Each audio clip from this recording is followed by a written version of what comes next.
हमने देखा अभी कि कैसे आपका जब हम डाइल्यूशन करेंगे तो कैसे कंडक्टिविटी आपकी डिक्रीज होती है या घटती है।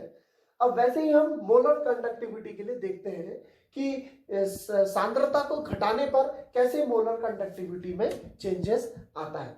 हम जानते हैं मोलर कंडक्टिविटी और कंडक्टिविटी में एक रिलेशन होता है। Molar conductivity is equal to kappa यानी कंडक्टिविटी इंटू वी वॉल्यूम, या इसको हिंदी में बोलेंगे आयतन। ये एक रिलेशन होता है। अब जैसे ही आप क्या करते हैं, सांद्रता गिराते हैं। सांद्रता गिराने का अर्थ है आप उसमें सॉल्वेंट ऐड कर रहे हैं जिससे जो वॉल्यूम है वो बढ़ते जा रहा है और उसमें जो सॉल्यूट की मात्रा है वो तो उतनी ही है लेकिन वॉल्यूम उसका बढ़ते जा रहा है जिससे उसका कंसंट्रेशन गिर रहा है यानी डाइल्यूशन हो रहा है। तो जब हम ये देखते हैं कि ये जो कप्पा है यानी जो कंडक्टिविटी है, ये सांद्रता में जब हम परिवर्तन करेंगे या गिराएंगे सांद्रता या डाइल्यूशन करेंगे, ये तो गिरेगी, इसकी वैल्यू डिक्रीज करती है। बट वॉल्यूम जब हम इंक्रीज करते हैं तो ये देखा जाता है इसका जो डिक्रीज होता है ये इतना ज्यादा नहीं होता जितना कि वॉल्यूम में इंक्रीज होता है। इसीलिए मोलर कंडक्टिविटी की जो नेट वैल्यू होती है वो डाइल्यूशन करने पर आपका इंक्रीज हो जाती है। क्या कहा मैंने कि मोलर कंडक्टिविटी जब हम सांद्रता गिराएंगे यानी डाइल्यूशन करेंगे तो मोलर कंडक्टिविटी इंक्रीज करेगी। क्यों करेगी? क्योंकि कप्पा की वैल्यू भले ही डिक्रीज कर रही है लेकिन जो वॉल्यूम होता है ये इसकी तुलना में अधिक बढ़ जाता है जिससे कि इनका मल्टीप्लिकेशन, नेट मल्टीप्लिकेशन जो होता है वो पहले की तुलना में बढ़ जाता है। तो इस प्रकार कहने का अर्थ है कि जैसे ही आप डाइल्यूशन करेंगे तो किसी भी सॉल्यूशन की कंडक्टिविटी आपकी घट जाएगी जबकि उसकी मोलर कंडक्टिविटी इंक्रीज कर जाएगी यानी बढ़ जाएगी। अब देखिए जो इलेक्ट्रोलाइट्स होते हैं वो दो प्रकार के होते हैं। एक होते हैं स्ट्रॉन्ग इलेक्ट्रोलाइट यानी प्रबल वैद्युत अपघट्य और दूसरे होते हैं वीक इलेक्ट्रोलाइट यानी दुर्बल वैद्युत अपघट्य।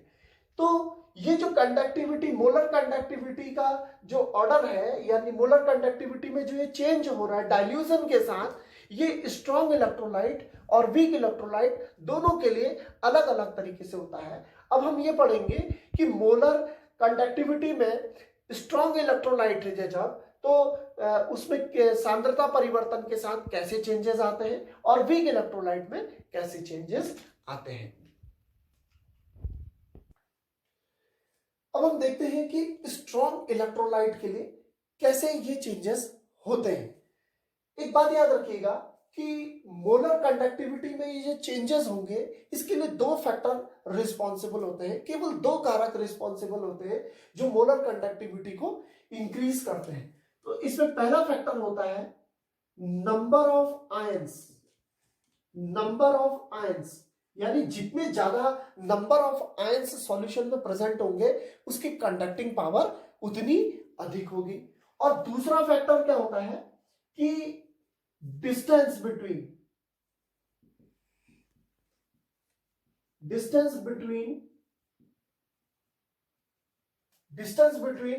आयंस यानी कि आयंसों के बीच की दूरी, ये होता है। या फिर इसको हम कह दें इंटर आयनिक अट्रैक्शन फोर्सेस या अट्रैक्शन फोर्सेस बिटवीन आयन, यानी आयनों के बीच लगने वाले आकर्षण बल को भी कह सकते हैं, डिस्टेंस या उनके बीच लगने वाले आकर्षण बल। ये दो फैक्टर होते हैं जो किसी भी सॉल्यूशन की मोलर कंडक्टिविटी में कैसे इंक्रीज हो रहा है उसको प्रभावित करेंगे।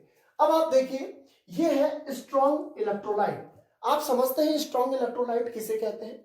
जो प्रबल वैद्युत अपघट्य वो वैद्युत अपघट्य होते हैं जो आपका विलयन में जाने पर कंप्लीटली आयनाइज्ड हो जाते हैं, लगभग पूर्ण आयनित हो जाते हैं। तो ये जो फर्स्ट फैक्टर है ये आपका स्ट्रॉन्ग इलेक्ट्रोलाइट के लिए उतना ज्यादा प्रभावी नहीं होता, क्योंकि स्ट्रॉन्ग इलेक्ट्रोलाइट जब विलयन में जाते हैं तो वो पहले से ही लगभग पूरे कंप्लीटली आयनाइज्ड होते हैं जिससे कि नंबर ऑफ आयंस घट या बढ़ नहीं सकते।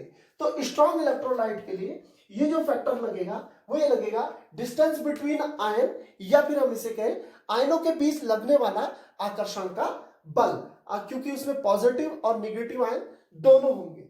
अच्छा, अब हम इसको एक चित्र की सहायता से समझते हैं कि कैसे मोलर कंडक्टिविटी इंक्रीज करेगी डाइल्यूशन करने पर। सपोज करते हैं इस बीकर में हमने एक सॉल्यूशन लिया है, इस सॉल्यूशन में हमारा 1 मोल इलेक्ट्रोलाइट उपस्थित है, 1 मोल इलेक्ट्रोलाइट इस विलयन में उपस्थित है और ये 1 मोल इलेक्ट्रोलाइट के द्वारा उत्पन्न आयन भी है, positive ion, negative ion, positive ion, negative ion, ऐसे ही यहां पर होंगे पॉजिटिव निगेटिव आयन होंगे। अब आप क्या कर रहे हैं, इसकी सांद्रता को घटा रहे हैं, यानी इसका डाइल्यूशन कर रहे हैं। डाइल्यूशन कर रहे हैं मतलब मैंने इसमें थोड़ा सा वाटर, सम वाटर मिला दिया। पहले इसका वॉल्यूम इतना था, अब ये वॉल्यूम इतना है और ये जो आयनों के बीच की डिस्टेंस है वो इस सॉल्यूशन में क्या हो जाएगी, बढ़ जाएगी।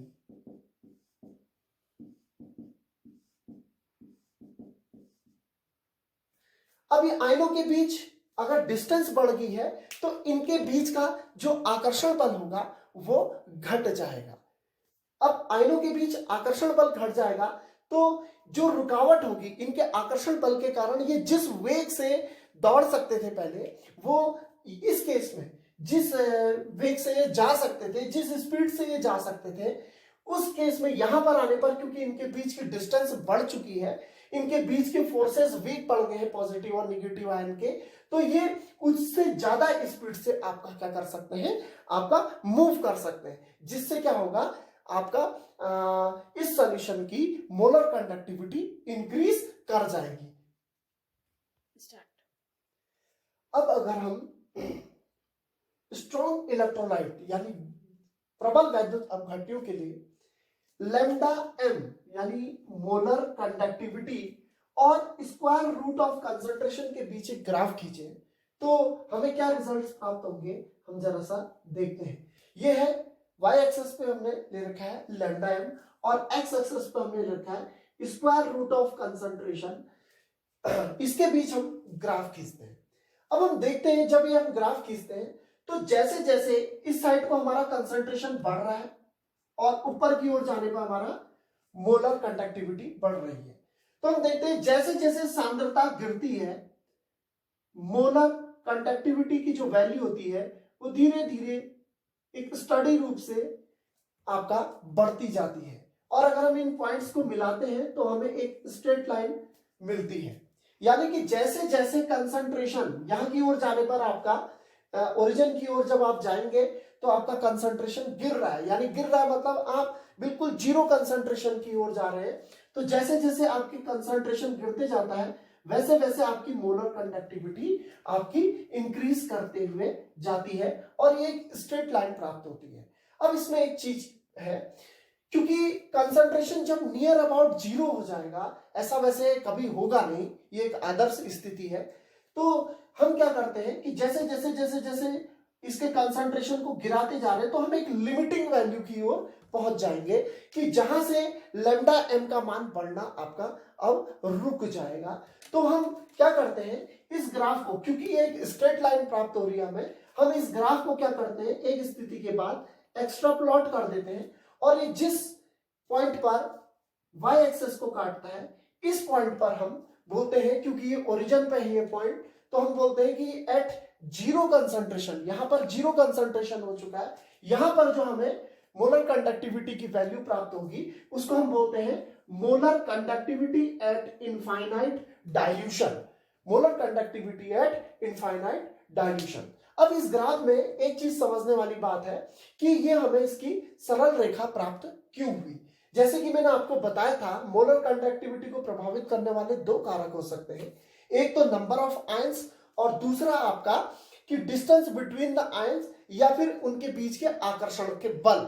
तो आप जानते हैं स्ट्रॉन्ग इलेक्ट्रोलाइट में नंबर ऑफ आयंस बढ़ नहीं रहे, केवल और केवल उनके बीच की डिस्टेंस बढ़ रही है, जिससे उनके बीच आकर्षण बल घट रहा है, जिससे कि उनकी मूवमेंट फास्ट हो रही है, वो उनकी स्पीड बढ़ रही है।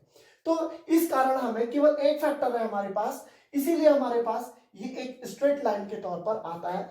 ये बिल्कुल एक निश्चित तौर पर आगे बढ़ती जाती है मोलर कंडक्टिविटी कि अगर थोड़ा सा चेंजेस किया मोलर कंसंट्रेशन में तो थोड़ा सा इंक्रीज हुई, फिर थोड़ा सा इंक्रीज हुई, लेकिन एक स्टडी रूप से आगे की ओर बढ़ती है क्योंकि एक स्ट्रेट लाइन प्राप्त हो रही है। इसीलिए हम इस ग्राफ का एक्स्ट्राप्लोटेशन कर सकते हैं। अगर ये ग्राफ स्ट्रेट लाइन ना होकर कोई कर्व होती तो हम इस ग्राफ का एक्स्ट्राप्लोटेशन नहीं कर सकते थे, फिर हमें lambda m at infinite dilution की वैल्यू प्राप्त नहीं होती।